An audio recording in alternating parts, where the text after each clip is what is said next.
Hitung-hitungan timnas Indonesia lolos ke Piala Asia 2023 jika Kuwait menang atas Yordania. Jika kondisi di atas terjadi, koleksi poin timnas Indonesia, Yordania, dan Kuwait sama-sama 6 angka. Jadi, siapa yang lolos ke Piala Asia 2023? Kondisi ini pernah dialami timnas Indonesia U19 di Piala Asia U19 2018. Saat itu, di akhir klasemen Grup A, timnas Indonesia U19, timnas Qatar U19, dan timnas Uni Emirat Arab U19 memiliki poin yang sama, yakni 6 poin. Jika ukurannya selisih gol, timnas Uni Emirat Arab U19 dan Qatar seharusnya yang lolos ke perempat final, sebab timnas Uni Emirat Arab memiliki selisih gol plus 7, sedangkan Qatar plus 4. Sementara itu, timnas Indonesia U19 hanya memiliki selisih gol plus 2. Namun berhubung head-to-head yang digunakan timnas Indonesia U19 dan Qatar yang berhak melaju ke perempat final, saat itu AFC membuat klasemen mini untuk 3 tim di atas, yang mana dihitung hanya pertemuan antara ketiga tim tersebut. Saat itu, Indonesia menang 1-0 atas Uni Emirat Arab dan tumbang 5-6 dari Qatar. Uni Emirat Arab menang 2-1 atas Qatar dan kalah 0-1 dari Indonesia. Terakhir, Qatar menang 6-5 atas Indonesia dan tumbang 1-2 dari Uni Emirat Arab. Setelah dibuat klasemen mini, Qatar berada di atas, diikuti Indonesia dan Uni Emirat Arab. Secara selisih gol, ketiga tim di atas sama, yakni 0, karena selisih gol mereka yang sama.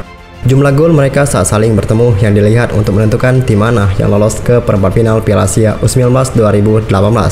Qatar yang menjadi paling produktif dengan 7 gol, disusul Indonesia 6 dan Uni Emirat Arab 2. Bagaimana dengan kualifikasi Piala Asia 2023? Aturan yang sama juga berlaku untuk kualifikasi Piala Asia 2023. Kali ini kita akan mengulasnya berdasarkan skor.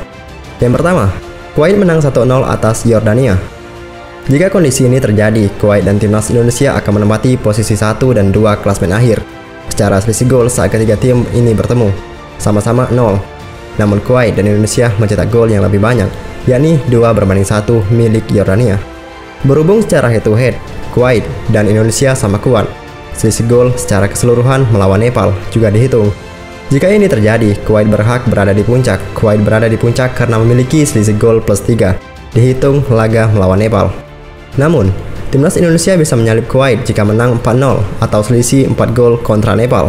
Dengan begitu, selisih gol timnas Indonesia adalah plus 4.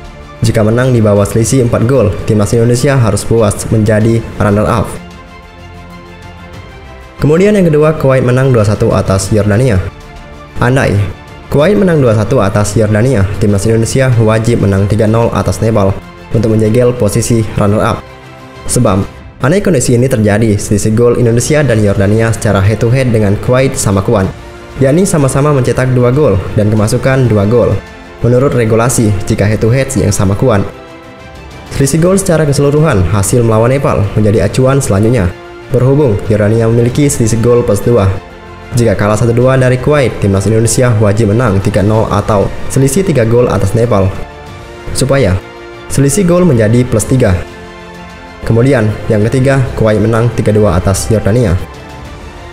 Jika skor di atas yang tercipta, Kuwait dan Yordania yang lolos ke Piala Asia 2023, meski secara head-to-head pertemuan mereka selisih golnya 0. Kuwait mencetak gol paling banyak, yakni 4, disusul Yordania 3 dan Indonesia 2. Karena itu, berapapun skor kemenangan Indonesia atas Nepal, takkan berarti jika Kuwait menang 3-2 atas Yordania. Tentu harapannya hasil di atas atau selebihnya seperti 4-3, 5-4 dan seterusnya tidak didapat Kuwait. Kemudian yang terakhir, yaitu runner-up belum tentu lolos. Namun, jikapun finish sebagai runner-up, timnas Indonesia tidak optimis lolos ke Piala Asia 2023. Sebab, hanya 5 runner-up terbaik dari 6 runner-up fase grup yang diizinkan lolos ke Piala Asia 2023. Timnas Indonesia wajib berharap di grup lain, posisi runner-up-nya gagal menyentuh 6 angka. Saat ini, dari 6 runner-up, selain timnas Indonesia dan 2 runner-up di grup lain, yang belum menyentuh 6 angka dari 2 pertandingan. Mereka ialah Filipina, yang mengoleksi 4 angka, dan Malaysia, yang mendulang 3 angka. Potensi Filipina terpeleset di laga pamungkas sangat besar, mengingat mereka bakal berjumpa Palestina yang selalu menang dalam 2 laga awal. Sementara itu, Malaysia memang hanya bertemu Bangladesh di laga pamungkas, tim yang selalu kalah dalam 2 laga awal. Namun jangan lupa, Bangladesh pernah menahan timnas Indonesia dalam laga uji coba pada Rabu 1 Juni 2022.